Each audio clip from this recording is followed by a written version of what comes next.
ઈશ્વર પિતાનો આભાર માનીએ છીએ આ સુંદર સમયને માટે. વેકેશન બાઇબલ સ્કૂલની રાહ જોતા હતા અને તેની તૈયારીઓ પણ કરતા હતા અને એ દિવસ અને એ સમયો ઈશ્વરે આપણને બતાવ્યા છે, તેને માટે ઈશ્વરનો આભાર માનીએ છીએ.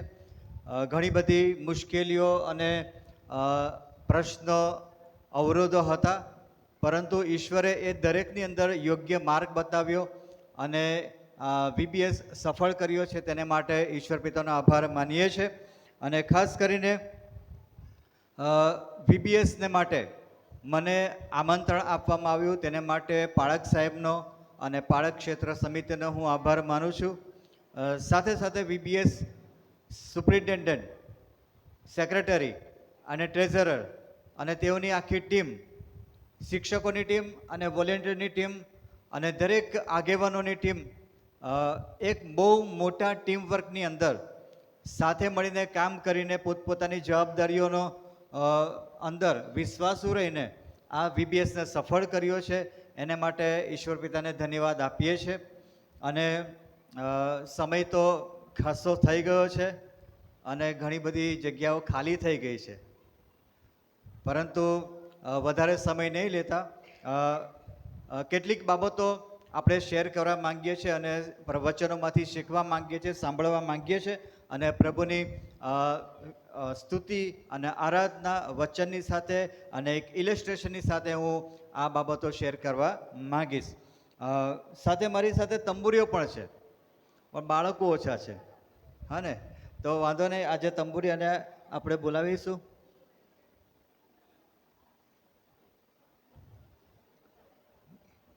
યસ, હલો તંબુરિયા, કેમ છે? મજામાં? હા, તમે કેમ છો? હું તો મજામાં છું. બાળકો તમે કેમ છો? મજા છો? Very good, very good.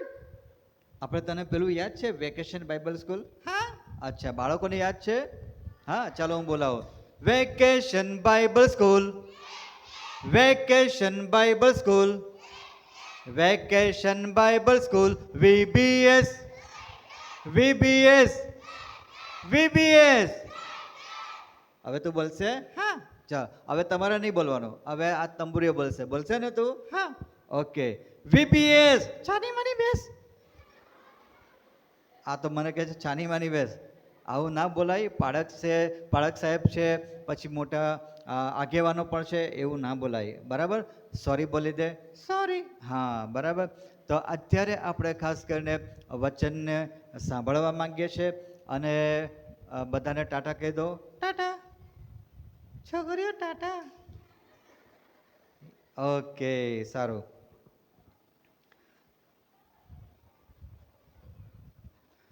સમયની મર્યાદા છે એટલે વધારે આભાર વિધિમાં હું જતો નથી.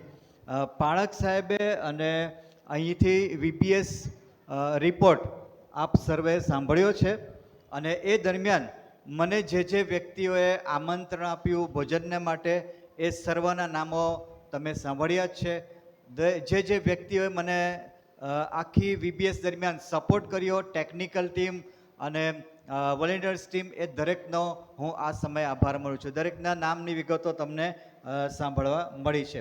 અત્યારે હું એક ગીત ગાવા માંગીશ પ્રભુની મહિમાને માટે. આપણે બધાએ હંમેશા માટે આ પૃથ્વી પર રહેવાનું નથી.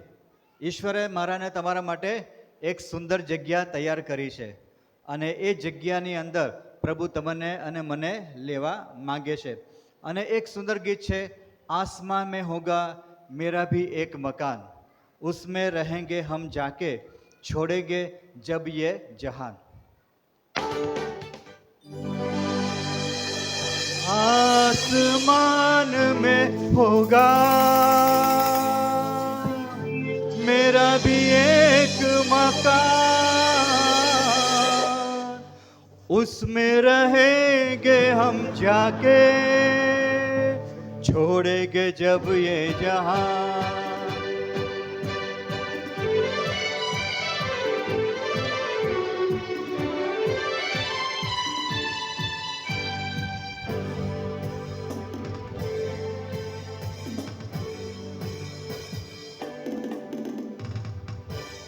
आसमान में होगा मेरा भी एक मकान, उसमें रहेंगे हम जाके, छोड़ेंगे जब ये जहां।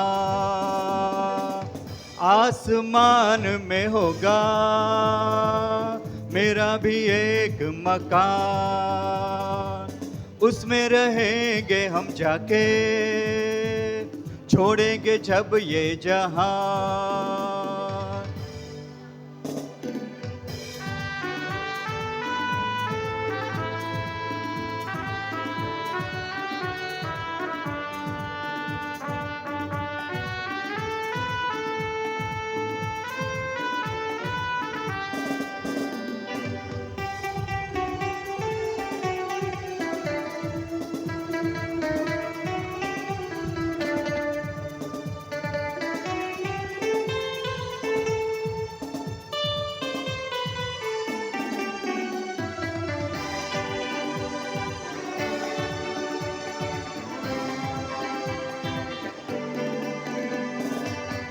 इस जहां में कभी ना तुझको मिलेगी शांति,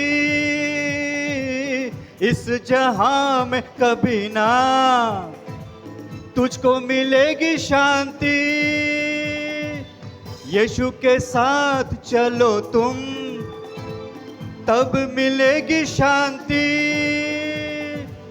यीशु के साथ चलो तुम, तब मिलेगी शांति। देखो तुम अपने जीवन को यीशु के हाथों में दो, देखो तुम अपने जीवन को यीशु के हाथों में दो। आसमान में होगा मेरा भी एक मकान, उसमें रहेंगे हम जाके, छोड़ेंगे जब ये जहां।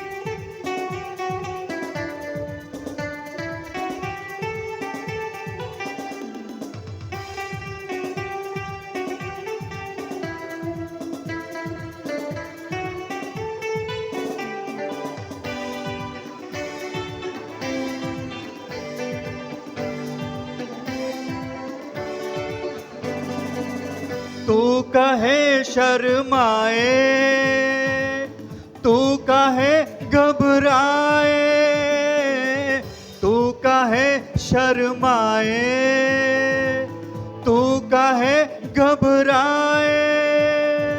चलना है तुझको मसीह के साथ आज और अभी, चलना है तुझको मसीह के साथ आज और अभी। देखो तुम अपने जीवन को मसीह के हाथों में दो, देखो तुम अपने जीवन को मसीह के हाथों में दो। आसमान में होगा मेरा भी एक मकान, उसमें रहेंगे हम जाके, छोड़ेंगे जब ये जहां। हे ला ला ला ला, हे ला ला ला ला, हे ला ला ला ला, हे ला ला ला ला। उसमें रहेंगे हम जाके, छोड़ेंगे जब ये जहां। Praise the lord. આપણે એક નવા ઘરની અંદર જવાનું છે અને પ્રભુ એક ઘર તૈયાર કરી રહ્યા છે આપણા બધાને માટે, જેઓ પ્રભુ ઈસુ ખ્રિસ્તના લોહીથી શુદ્ધ થયા છે અને તેડાયા છે તેઓને માટે. આજનું જે શાસ્ત્રપાઠ છે 2 તિમોથી 2 અધ્યાય અને તેની 14 થી 21 કલમ.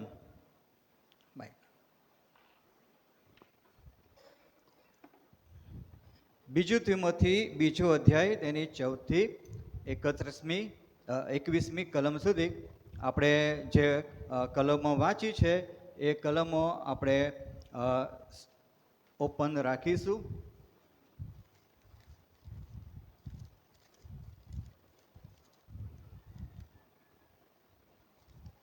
આજનો જે વિષય છે એ છે આદર યોગ્ય પાત્ર. જે VBSનો વિષય છે એ જ આજના સંદેશનો પણ વિષય છે, આદર યોગ્ય પાત્ર. અને પ્રભુની સહાય માંગીએ, પ્રભુની કૃપા માંગીએ કે પ્રભુ આપણને આ વચનો સમજવા માટે સહાય અને મદદ કરે.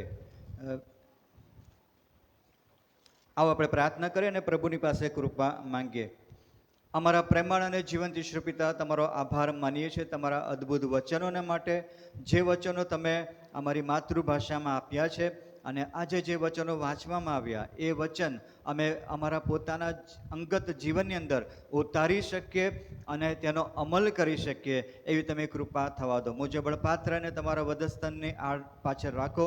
સર્વ માન અને મહિમા તમને એકલાને મળે એવી તમે કૃપા થવા દો. પ્રભુ ઈસુના નામમાં આમીન. તો 2 તિમોથી 2 અધ્યાય અને તેની 14 થી 21મી કલમ સુધી આજે આપણે વિચાર કરીશું. આ આખા VBSનો અને આજના સંદેશનો જે આધાર વચન છે તે એ છે, એ માટે જો કોઈ પાછલાથી પોતાને દૂર રાખીને શુદ્ધ રહે તો તે ઉત્તમ કાર્યને સારું, પવિત્ર કરેલું, સ્વામીને ઉપયોગી તથા સર્વ સારા કામને માટે તૈયાર કરેલું પાત્ર થશે. 2 તિમોથી 2 અને 21. ઘણી બધી વખતે આપણે જમવા માટે જઈએ છીએ રેસ્ટોરન્ટની અંદર. જાઓ છો કે નહીં? હા ને, આપણે રેસ્ટોરન્ટમાં જમવા માટે જઈએ છીએ. લગ્નની અંદર, અત્યારે મેરેજની સિઝન ચાલે છે, લગ્નની અંદર પણ આપણે જઈએ છીએ. ત્યારે આપણે જ્યારે જમવા માટે જઈએ છીએ, આપણી પાસે ડીશ આવે છે, ત્યારે સેમ ડીશની અંદર આપણે જમતા નથી હોતા. એને શું કરીએ છીએ? પહેલાં લૂછીએ છીએ. હા ને, ભલે એ ચોખ્ખી હોય પરંતુ આપણે શું કરીએ છીએ? આપણા સંતોષ ખાતર પણ એને લૂછીએ છીએ કે કંઈક ને કંઈક એની અંદર લાગેલું હોય તો એ સાફ થઈ જાય. તો આ જે પાત્ર છે, ભોજનનું પાત્ર છે, જો એને આપણે શુદ્ધ રાખવા માંગીએ છીએ તો આપણું જે શરીર છે, આપણું જે જીવન છે એને પણ પ્રભુ શુદ્ધ અને ચોખ્ખું, પવિત્ર જોવા માંગે છે. સ્વચ્છતા તે ઉપયોગિતા માટે મહત્વપૂર્ણ છે. કોઈ પણ વસ્તુ ઉપયોગી ક્યારે બની શકે? જ્યારે તે શુદ્ધ હોય અને સ્વચ્છ હોય. ગંદી, ખરડાયેલી કે અશુદ્ધ વસ્તુ ઉપયોગને પાત્ર નથી હોતી. એ રીતે ઈશ્વરને માટે પણ અશુદ્ધ જીવન એ ઉપયોગી નથી. ખરડાયેલું જીવન, કલંકિત જીવન તે ઉપયોગી નથી. અને તેથી આ VBS દરમિયાન મારે અને તમારે, બાળકોએ, જુવાનોએ અને મોટાઓએ એક બાબત તો શીખવી રહી કે મારું અને તમારું જીવન એ ઈશ્વરની ઈચ્છા પ્રમાણેનું છે કે કેમ. આપણા જીવનના જે સ્વામી છે, જેણે આપણને સર્જન કર્યા છે, જેણે આપણને ખરીદ્યા છે, જેણે આપણા માટે પોતાનું બલિદાન આપ્યું, તે આપણા જીવનની અંદર જે બાબતો કરવા માંગે છે તે એ ચોક્કસ હેતુઓને માટે કરવા માંગે છે. પરંતુ જે ઈશ્વરના ઈરાદાઓ, ઈશ્વરના જે હેતુઓ છે એ પૂરા કરવા માટે સ્વચ્છ પાત્રની અપેક્ષા રાખે છે. ઈશ્વર પણ ગંદા પાત્રનો ઉપયોગ કરી શકતા નથી. તે સ્વચ્છ પાત્રની અપેક્ષા રાખે છે. અને તેથી મારે અને તમારે એ શીખવાની જરૂર છે કે શું મારું અને તમારું જીવન એ શુદ્ધ છે, પવિત્ર છે, સ્વચ્છ છે? ઈશ્વરની નજરની અંદર મારું અને તમારું જીવન કેવું છે? પાઉલ આપણને શીખવા માંગે છે કે અયોગ્ય બાબતોથી આપણે કઈ રીતે પોતાને શુદ્ધ રાખી શકીએ અને આદર યોગ્ય પાત્ર બની શકીએ. અને એની ઘણી બધી બાબતો અત્યારે જે આપણે શાસ્ત્ર વાંચન વાંચ્યો છે એની અંદર પાઉલ પ્રેરિતે એ આપી છે. અહીંયા આગળ મારી પાસે એક ગ્લાસ છે અને એ ગ્લાસની અંદર મેં ચોક્કસ કલર નાખ્યો છે, બરાબર. તો ગ્લાસની અંદર પાણી કેવું થઈ ગયું છે? કેવું થઈ ગયું છે? પીળું થઈ ગયું છે ને. હવે આ પાણી એ દૂષિત થઈ ગયું છે. કેવું થઈ ગયું છે? દૂષિત. એ પીવાને યોગ્ય રહ્યું નથી. હવે જ્યાં સુધી આ પાણી આની અંદર છે એ પાણી પી શકાય નહીં. એને માટે આપણે શું કરવું પડે કે આ પાણીને બહાર કાઢવું પડે અને જે ચોખ્ખું પાણી છે એ અંદર નાખવું પડે. પણ જ્યાં સુધી આ પાણી બહાર નહીં જાય ત્યાં સુધી ચોખ્ખું પાણી અંદર આવે નહીં. અને તેથી આપણે સતત બાઇબલ વાંચન, પ્રાર્થના, આજ્ઞાપાલન શીખતા જઈએ ત્યારે શું થાય છે કે અંદરનું જે ગંદુ પાણી છે એ ધીમે ધીમે બહાર નીકળી જાય છે અને એ પીવાને યોગ્ય પાણી થઈ જાય છે. પીવાને યોગ્ય પાણી ધીમે ધીમે થઈ જાય છે. એક સમય એવો આવે કે આખું પાણી જે ગંદુ હતું તે બહાર નીકળી જાય છે અને એ પાણી શુદ્ધ અને ચોખ્ખું થઈ જાય છે. પીવાને યોગ્ય પાણી એ થઈ જાય છે. તો આ રીતે મારું અને તમારું જીવન એ શુદ્ધ કરવું હોય તો ઈશ્વર જે શુદ્ધતા અને પવિત્રતા આપે છે એ શુદ્ધતા અને પવિત્રતા આપણે ગ્રહણ કરીએ, જેથી કરીને આપણા જીવનની અંદરથી જે કંઈ મલિનતા છે એ દૂર થઈ જાય. અને એમ કરીને આપણે પ્રભુની જે હેતુઓ છે, પ્રભુની જે યોજનાઓ છે એ યોજના પૂરી કરવાના માટેના આદરયુક્ત પાત્ર બની શકીએ.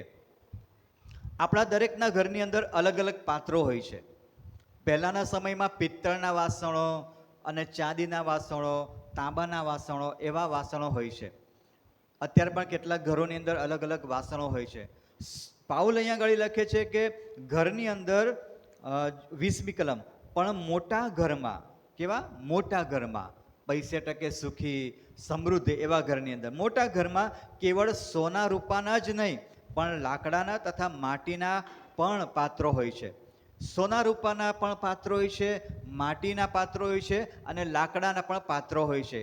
અને દરેક પાત્ર તે ચોક્કસ કાર્યને માટે વપરાતા હોય છે.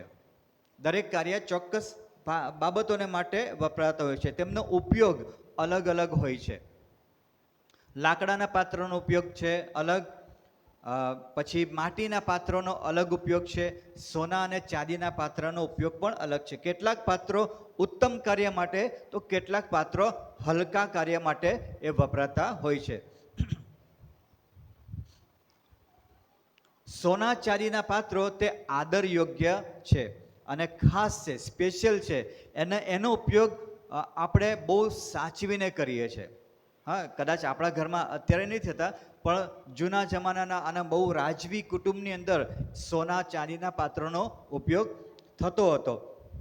તો તેઓ એ પાત્રનો ઉપયોગ બહુ સાચવીને કરતા હતા, એને કોઈ નુકસાન નહીં થાય એ રીતે. તો આ જે ખાસ પાત્રો છે એ બહુ ખાસ હેતુસર તેનો ઉપયોગ કરવામાં આવે છે. પરંતુ જ્યારે તે શુદ્ધ હશે ત્યારે જ તેનો ઉપયોગ થઈ શકે. સોના અને ચાંદીના પાત્રો પણ જો તે ગંદા હોય ને તો એનો ઉપયોગ થઈ શકે નહીં. અને તેથી આપણી પાસે ગમે એટલું નોલેજ હોય, ગમે તેટલા તાલંતો હોય, ગમે એટલી આવડત હોય, ગમે એટલી લીડરશીપ હોય, પણ જો આપણું જીવન એ દૂષિત છે, કલંકિત છે, તો એ પાત્ર ઉપયોગી પાત્ર થઈ શકતું નથી. સોના ચાંદીના પાત્ર જો તે ગંદા છે, અશુદ્ધ છે, તો તેનો ઉપયોગ થઈ શકે નહીં. એની પર જો ધૂળ લાગેલી છે તો એ ધૂળ લાગેલા પાત્રમાં આપણે ખાઈ શકતા નથી, ભલે ને તે સોનાના હોય, ભલે ને ચાંદીના હોય. અને તેથી પ્રભુ આપણી પાસે શુદ્ધતા માંગે છે. શુદ્ધ હશે ત્યારે જ એનો ઉપયોગ થઈ શકે છે. લાકડા અને માટીના પાત્રો એ જનરલ યુઝ માટે છે, સામાન્ય યુઝ માટે છે. અને એ પાત્રો પણ જો ગંદા હોય તો એનો ઉપયોગ થઈ શકે નહીં. મારે અને તમારે વ્યક્તિગત રીતે વિચારવાનું છે કે હું એ કયું પાત્ર છું, તમે કયા પ્રકારના પાત્ર છો? શું શુદ્ધ છો કે ગંદા છો? શું ઉત્તમ છો કે હલકી કક્ષાના પાત્રો છો? મારે અને તમારે એ બાબત વિશે વિચાર કરવાનો છે. તમે કદી શાક માર્કેટ ગયા છો શાક લેવા માટે? હા, કેટલા જણા શાક લેવા જાય છે શાક માર્કેટની અંદર? હા ને, શાક માર્કેટમાં જ્યારે આપણે લેવા જઈએ છીએ શાકભાજી, ત્યારે આપણે બધું જ લઈ લઈએ છીએ? જે હાથમાં આવે તે લઈ લઈએ છીએ? ના, આપણે પસંદ કરીએ છીએ. જો કોવાયેલું હોય, ગંદુ હોય, કશેકથી બગડેલું હોય તો એ આપણે લેતા નથી. આપણે શુદ્ધ, ચોખ્ખું અને એકદમ તાજું એવું પાત્ર, એવું શાકભાજી આપણે પસંદ કરીએ છીએ. તો પછી ઈશ્વર શું કામ મારા ને તમારા જીવનમાં ગંદકી અને કોહવાણ ઈચ્છા રાખે? પ્રભુ મારા ને તમારા જીવનમાં પણ શું કરે છે? શુદ્ધતા ઈચ્છા રાખે છે. તે ગંદુ કે સડી ગયેલું પાત્ર ઈચ્છા રાખતા નથી. અને આજે મારે અને તમારે વિચારવાનું છે કે શું મારું જે જીવન છે એ ઈશ્વરની દૃષ્ટિમાં ગંદુ થઈ ગયું છે, કોહવાઈ ગયું છે, એની અંદર ગંદકી લાગી છે, સડો લાગ્યો છે? આજે મારે અને તમારે વિચારવાનું છે. આદર યોગ્ય હેતુઓને માટે ઈશ્વર મારો ઉપયોગ કરે, તમારો ઉપયોગ કરે, એને માટે શું તમે આજે તેને મંજૂરી આપશો? ઈશ્વર તમારી પાસે એ મંજૂરી માગે છે, પરમિશન માગે છે. ઈશ્વર આપણી પર જબરજસ્તી ઠોકી દેવા માંગતા નથી, જ્યાં સુધી આપણે પોતે એને મંજૂરી ના આપીએ. ઈશ્વર આપણી પરમિશન માંગે છે કે પ્રભુ મારા ને તમારા જીવનમાં એ પોતાના ઉત્તમ હેતુઓ એ પાર પાડી શકે, એને માટે આપણને પ્રભુ ધોવા માંગે છે. જો અશુદ્ધતા છે તો પ્રભુ આપણને ધોવા માંગે છે, શુદ્ધ કરવા માંગે છે. અને વિશ્વાસીઓ માટે જે બાબતો અપમાનજનક છે તેનાથી પોતાને શુદ્ધ કરવાની જરૂરિયાત ઉપર પાઉલ પ્રેરિત એ ભાર મૂકે છે. ખાસ કરીને વિશ્વાસીઓ માટે, સામાન્ય લોકોને માટે નહીં, ખાસ કરીને વિશ્વાસીઓને માટે પાઉલ પ્રેરિત ઈચ્છા રાખે છે કે દરેક વ્યક્તિ, દરેક વિશ્વાસી વ્યક્તિ પોતાના જીવનમાંથી અપરાધ દૂર કરે, કલંક દૂર કરે, અશુદ્ધતા દૂર કરે, ગંદકી દૂર કરે. આપણા જીવનમાં ગંદકી અલગ અલગ રીતે હોય છે. કોઈકની માનસિક ગંદકી હોય છે, બહારથી ચોખ્ખા લાગે પણ કેટલાક લોકો માનસિક રીતે નબળા હોય છે. એ લોકો નેગેટિવ વિચારે છે, બીજાના માટે ભૂંડું વિચારે છે, બીજાના માટે અદેખાઈ, નિંદા અને પક્ષાપક્ષી એવું વિચારતા હોય છે. પ્રભુ એવા જીવનોનો ઉપયોગ લીડરશિપ માટે કરી શકે નહીં કે જે વ્યક્તિના મનની અંદર, માનસિકતાની અંદર પક્ષાપક્ષી હોય, ખેંચાખેંચી હોય, નમ્રતા ના હોય. એવી લીડરશિપનો પ્રભુ ઉપયોગ કરી શકે નહીં. અને તેથી વિશ્વાસી તરીકે મારે અને તમારું જીવન કેવું છે?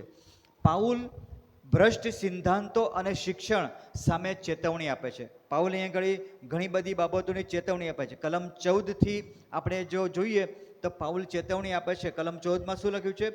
ખાલી શબ્દવાદ કોઈ પણ રીતે ગુણકારી નથી, કેમ કે તે સાંભળનારાને નુકસાનકારક છે. 14મી કલમમાં લખેલું છે ખાલી શબ્દવાદ કોઈ પણ રીતે ગુણકારી નથી. જો આપણે ફક્ત શબ્દો બોલીને આપણે એવું માનીએ છીએ કે આપણા બોલવા દ્વારા આપણે ધાર્મિક છીએ એવું સાબિત થશે તો એ ખોટી બાબત છે.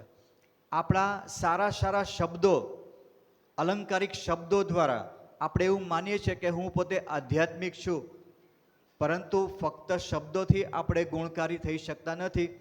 મનમાં, હૃદયમાં શું છે એ પ્રભુ જોવા માંગે છે. શબ્દો ભલે અલંકારિક હોય પણ હૃદયની અંદર જો ગંદકી હોય તો એ પ્રભુ ચલાવી શકતા નથી. પ્રભુ આજે મારીને તમારી પાસે શુદ્ધતા માગે છે. મૌખિક શુદ્ધતા, માનસિક શુદ્ધતા, હૃદયની શુદ્ધતા અને જીવનની શુદ્ધતા પ્રભુ માગે છે. પાઉલ સ્પષ્ટ કહે છે કે તે કોઈ ન કરે. આ જે ફક્ત અલંકારિક શબ્દો બોલવાના, અને અહીંયા લખ્યું છે કે એવા શબ્દો કે જે સાંભળનારાને નુકસાનકારક છે, એ શબ્દો કોઈ બોલે નહીં, એવી પાઉલ ચોક્કસ સ્પષ્ટતા કરે છે. પાઉલ જે કરવાનું કહે છે તે આ છે. કઈ બાબત પાઉલ કરવાનું કહે છે? કે જેને શરમાવાનું કંઈ કારણ ન હોય એવી રીતે તું કામ કર. મારું અને તમારું કાર્ય કરવાની પદ્ધતિ કેવી હોવી જોઈએ? કે મને કોઈ પણ જાતનો શરમ લાગે નહીં કંઈ કાર્ય કરતા. આપણને આત્મા ડંખે નહીં કે મેં આવું ખોટું કામ કર્યું. એ રીતે પ્રભુ ઈચ્છા રાખે છે કે આપણે કામ કરીએ. શરમ રાખવાનું કંઈ પણ કારણ ના હોય મારી અને તમારી સેવાની અંદર. બીજી બાબત છે, સત્યના વચન સ્પષ્ટતાથી સમજાવો. જે વચનો છે, જે સત્ય છે, એ સ્પષ્ટતાથી સમજાવવાના છે. એનો ખોટો અર્થ કરવાનો નથી, પોતાને મન ભાવે એવો અર્થ કરવાનો નથી. ઘણી બધી વ્યક્તિ લોકો પોતાના મન ફાવે ને એવા અર્થ કરીને સંતોષ માની લે છે, પણ આપણે સ્પષ્ટતાથી સત્યના વચનો સમજાવવાના છે. પછી છે, દેવને પસંદ પડે એવો સેવક થવાને પ્રયત્ન કર. દેવને પસંદ પડે તેવો. બીજા લોકોને પસંદ પડે કે નહીં પડે એની ચિંતા નહીં કરવાની. મારી જે સેવા છે, મારી જે લીડરશિપ છે, એ બીજા લોકોને, મંડળીના લોકોને પસંદ પડે, કમિટીને પસંદ પડે, પાળક સાહેબને પસંદ પડે એ વિશે વિચારવું નહીં, પણ કોને પસંદ પડે? દેવને પસંદ પડે છે કે નહીં એના વિશે મારે ને તમારે વિચારવાનું છે. અને એવા સેવક થવાને પ્રયત્ન કરવાનો છે. અને તેથી અશુદ્ધતા અને પાપને લીધે ઈશ્વરના જે હેતુઓ અને કાર્યો છે એને માટે આપણે પાત્રો તરીકેની આપણી અસરકારકતાને ગુમાવી દઈએ છીએ. જે નકામી બાબતો છે, અશુદ્ધતા છે, અપરાધ છે, પાપ છે, ખોટી આદતો છે, ખોટી મિત્રતા છે, એ દરેક બાબતો આપણી જે આદર યોગ્ય પાત્ર થવાની જે અસરકારકતા છે એનાથી એ ગુમાવી જાય છે, એ જતી રહે છે, એની અસરકારકતા જતી રહે છે. અને તેથી મારે અને તમારે, જો મારા અને તમારા જીવનમાં એવી ગંદકી છે, એવું કોઈ પાપ છે, એવો કોઈ અપરાધ છે કે જે અપરાધની સાથે એ સેવા કરી રહ્યા છે, તો પ્રભુનું વચન 1 યોહાન 1:9 એમાં કહે છે કે જો આપણે આપણા પાપ કબૂલ કરીએ તો આપણા પાપ માફ કરવાને તથા આપણને સર્વ અન્યથી શુદ્ધ કરવાને તે વિશ્વાસુ તથા ન્યાયી છે. જ્યારે પણ ખબર પડે કે મેં ઈશ્વરની દૃષ્ટિમાં જે ભૂંડું છે તે કર્યું છે, ત્યારે શું કરવાનું છે? પ્રભુના ચરણો પાસે જઈએ અને આપણા પાપોની કબૂલાત કરીએ, પ્રસ્તાવો કરીએ અને પ્રભુ જે માફ કરવા માટે તૈયાર છે એની માફી આપણે સ્વીકાર કરીએ, ઈસુના લોહીની અંદર શુદ્ધ થઈએ. જ્યારે પણ આપણા બાળકો, અત્યારે તો રમવાનો સમય છે, વેકેશન છે, એટલે મોડી રાત સુધી બાળકો રમે છે. જ્યારે બાળકો રમીને ઘરે આવે ને ત્યારે મમ્મી પપ્પા પહેલી બાબત શું કહે છે? શું કરે છે? પહેલી વાત, જઈને હાથ ધોઈ આવો, હાથ પગ ધોઈ આવો. કેમ? કારણ કે એ જ હાથ પગથી તમે ઘરની અંદર સારી જગ્યાએ સોફા પર કે પલંગ પર બેસી શકતા નથી, એવા જ હાથથી તમે જમી શકતા નથી. શુદ્ધતા જરૂરી છે. જો મમ્મી પપ્પાને શુદ્ધતા જરૂરી છે તો ઈશ્વરને કેટલી શુદ્ધતાની જરૂર છે. ઈશ્વર ચાહે છે કે આપણે પવિત્ર પાત્ર બનીએ. પવિત્ર એટલે પાપથી અલગ કરાયેલા અને ઈશ્વરના હેતુઓ માટે સમર્પિત. તો પ્રભુ એવી પવિત્રતા અને ચોક્કસ હેતુઓને સાથે સમર્પિત જીવન પ્રભુ ચાહે છે. દરેક સારા કામને માટે તૈયાર આપણે રહીએ. દરેક સારું કામ એટલે શું? જે કામથી ઈશ્વરને અને અન્ય લોકોને હું ઉપયોગી થઈ શકું, એ દરેક સારું કામ છે. ફક્ત આધ્યાત્મિક સેવા જ નહીં, કોઈ પણ સામાજિક કામ લો કે કોઈ પણ બાબત લો, દરેક કામ એ સારું છે જ્યાં ઈશ્વરને અને બીજા લોકોને માટે આપણે ઉપયોગી બની શકીએ છીએ. પછી ભલે તે સુવાર્તા કરવાનું હોય, પછી ભલે તે બીજાઓની સેવા કરવાનું હોય, કે પછી પોતાનો આદર્શ નમૂનો બીજાઓને માટે મોટિવેશન રૂપ થતો હોય, તો એ પણ એક જાતની સેવા છે. તો આ જે સેવા છે એના દ્વારા આપણે ઈશ્વરને માન અને મહિમા આપી શકીએ છીએ. અને આ સત્યને મારે ને તમારે ધ્યાનમાં લેવાનું છે કે ગંદુ પાત્ર પોતાનો હેતુ પૂર્ણ કરી શકતું નથી. મારો ને તમારો હેતુ છે, પણ જો આપણા જીવનમાં જો ગંદકી છે તો એ હેતુ પૂર્ણ કરી શકાતો નથી. અને તેથી આ VBSની અંદર બાળકો, જુવાનો, મોટાઓ અને દરેક વ્યક્તિ તરીકે આપણે શીખ્યા કે કઈ રીતે મારું અને તમારું પાત્ર એ શુદ્ધ થઈ શકે અને પવિત્ર થઈ શકે. ઈશ્વર પણ ઉમદા હેતુઓના માટે પાપથી પ્રદૂષિત જીવનનો ઉપયોગ કરી શકતા નથી. ઈશ્વરની પાસેના ઈરાદાઓ બહુ મોટા છે. આપણે એ કલ્પના કરી શકીએ નહીં કે પ્રભુ મારી પાસે કઈ બાબતો કરાવવા માંગે છે. એ હેતુઓ પૂરા કરવા માટે આપણું જે જીવન પ્રદૂષિત છે એ જીવનનો પ્રભુ ઉપયોગ કરી શકે નહીં. અને તેથી જો આપણે એવી કોઈ બાબતની અંદર છીએ કે જે ઈશ્વરને મહિમા આપતી નથી, તો આજે મારે ને તમારે એનો પ્રાયશ્ચિત કરવાનું છે, પસ્તાવો કરવાનો છે અને એ જીવનમાંથી બહાર નીકળે, જેથી કરીને ઈશ્વરના ઈરાદાઓ પૂર્ણ થઈ શકે. એ રીતે આપણે પ્રભુને અર્પવાનું છે. જેમ વધારે ને વધારે આપણે આપણી જાતને શુદ્ધ કરીને ન્યાયીપણાના માર્ગમાં આગળ ચાલતા રહીશું, તેટલું વધારે ને વધારે આપણે ઈશ્વરના મહિમાને પ્રતિબિંબિત કરી શકીશું. જેટલું વધારે આપણે પવિત્રતામાં ચાલીશું, ખાલી અમુક સ્થળે જઈને આપણે અટકી જઈએ નહીં, પણ રોજબરોજના જીવનની અંદર પવિત્રતા તરફ આગળ વધતા રહેવાનું છે. અને જો એ પ્રેક્ટિસ ચાલુ રહેશે તો આપણે ઈશ્વરનો જે મહિમા છે એને આપણે પ્રતિબિંબિત કરી શકીશું આપણા જીવનોની અંદર. રોજ તમારા હૃદયની તપાસ કરીએ, મારા ને તમારા હૃદયની તપાસ કરીએ કે પ્રભુ મારે ક્યાં આંગળી શુદ્ધ થવાની જરૂર છે, મારી કઈ જગ્યાએ ભૂલ થઈ છે. કદાચ ને અજાણતામાં થઈ હોય, કદાચ ને જાણી જોઈને થઈ હોય. પ્રભુ મારી ભૂલ કઈ જગ્યાએ છે, કઈ બાબતની અંદર હું તમારી દૃષ્ટિમાં કમતી માલુમ પડ્યો છું. તપાસ કરવાની જરૂર છે, જાત તપાસ. અને પ્રભુને કહો કે પ્રભુ તમે મને એ દર્શાવો, એ પ્રગટ કરો મારી જો કોઈ ભૂલ છે તો, અને એમાંથી બહાર નીકળવા માટે તમે મને સહાય કરો. પસ્તાવો કરીએ, ઈશ્વરના વચનોમાં પોતાને તલ્લીન કરીએ. ઈશ્વરનું વચન આજે જે વાંચ્યું છે એ જો થોડા દિવસ પછી પણ વાંચીશું, એમાંથી કંઈક નવું પ્રકટીકરણ તમને ને મને મળે છે. તો દરરોજ ઈશ્વરના વચનો વાંચીએ અને એમાંનું જે પ્રકટીકરણ પ્રભુ આપણને મને આપે છે એને એપ્લિકેશનમાં મૂકીએ. રાત્રે જ્યારે આપણે ગાડી લઈને જઈએ છીએ, મોટર 4 વ્હીલ લઈને જઈએ છીએ, તો 4 વ્હીલની જે લાઇટ છે તે અમુક મીટર સુધી જ આપણને રસ્તો બતાવે છે. એ ફાઇનલ ડેસ્ટિનેશન સુધી આપણને રસ્તો નથી બતાવતો, પ્રકાશ છેલ્લે સુધી નથી જતો. પરંતુ જ્યાં સુધી લાઇટનો પ્રકાશ આપણને મળે છે એ પ્રકાશ સુધી જો આપણે જઈશું તો આગળનો રસ્તો પણ એ આપણને બતાવે છે. પણ જો આપણે આગળ જવાનો પ્રયત્ન જ નહીં કરીશું તો આપણે ડેસ્ટિનેશન સુધીનો પ્રકાશ મેળવી શકીશું નહીં. અને તેથી પ્રભુ મારીને તમારી પાસે દરરોજની આધીનતા એ માંગે છે. ઈશ્વરના વચનો શુદ્ધિકરણ અને માર્ગદર્શનનું સાધન છે.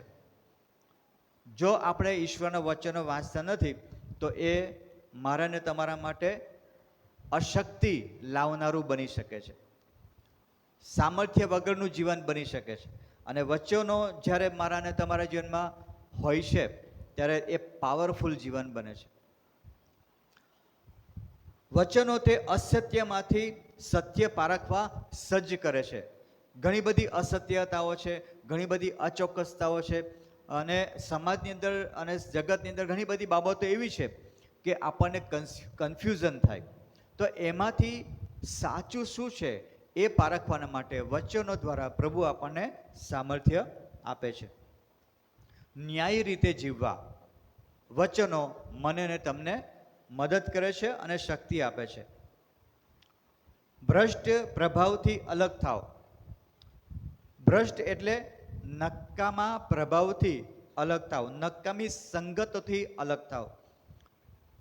આપણે સારું ચોખ્ખું કરેલું પાત્ર, આપણા ઘરમાં જો શુદ્ધ પાત્ર હોય, કોઈ પણ વાસણ હોય, ચોખ્ખું કરેલું હોય, ધોયેલું હોય, શુદ્ધ થયેલું હોય, એવા પાત્રને આપણે કચરાના ડબ્બામાં નાખતા નથી.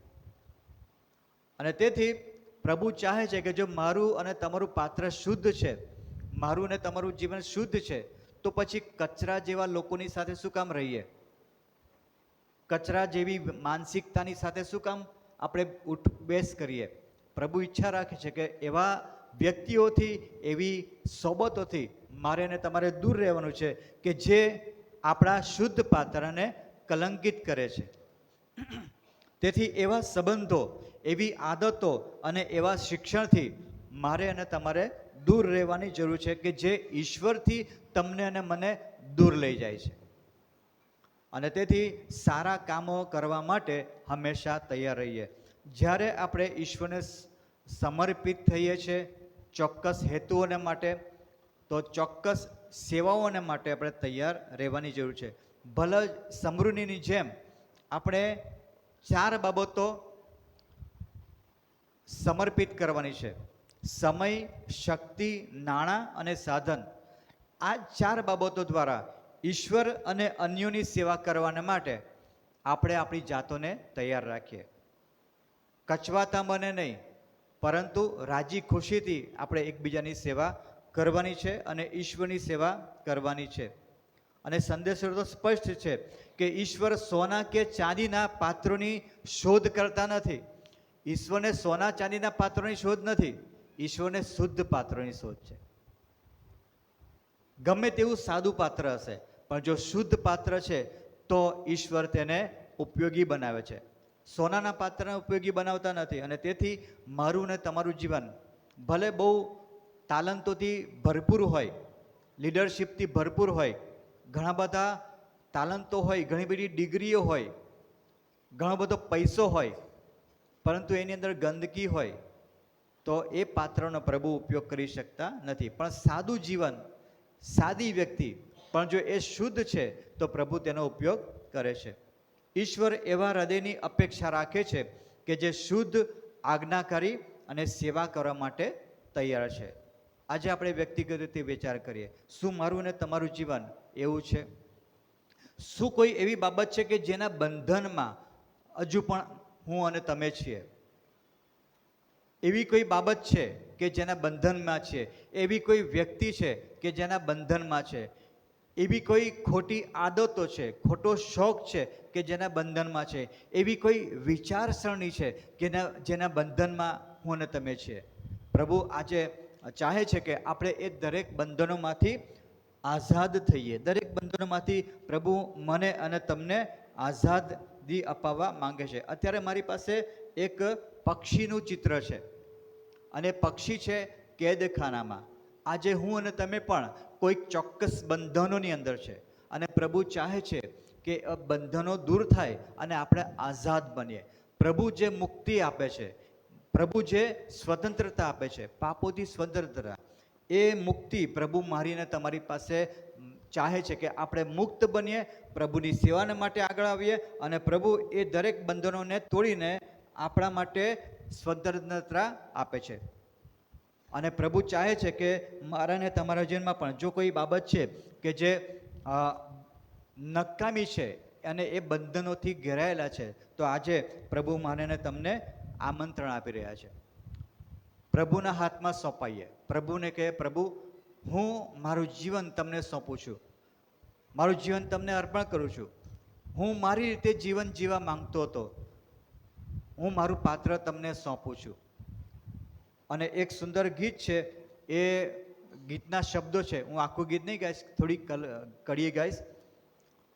ઘડજે ઘાટ મારો જેવો તને ગમે છે, ઘડજે ઘાટ મારો જેવો તને ગમે છે. તું છે કુંભાર મારો, તું છે કુંભાર મારો, હું છું માટી તમારી, ઘડજે ઘાટ મારો જેવો તને ગમે છે. આવો આપણે પ્રાર્થના કરીએ અને પ્રભુના હાથમાં સોંપાઈએ અને પ્રભુને કહે કે પ્રભુ તમે મને ઘડો, તમારી ઈચ્છા પ્રમાણે તમે મારું રૂપ બનાવો. આંખો બંધ કરીએ અને પ્રાર્થના કરીએ. અમારા પ્રેમાળ અને જીવંત ઈશ્વર પિતા, રાજાઓના રાજા અને પ્રભુઓના પ્રભુ, તમારો આભાર માનીએ છીએ VBSના આ સન્ડેને માટે. પિતાજી, આજનો દિવસ તમે અમારા જીવનમાં આપ્યો, વચનોની જે સમજ તમે અમને આપી છે અલગ અલગ દ્રશ્ય સાધનો દ્વારા, પિતાજી તેને માટે તમારો આભાર માનીએ છીએ.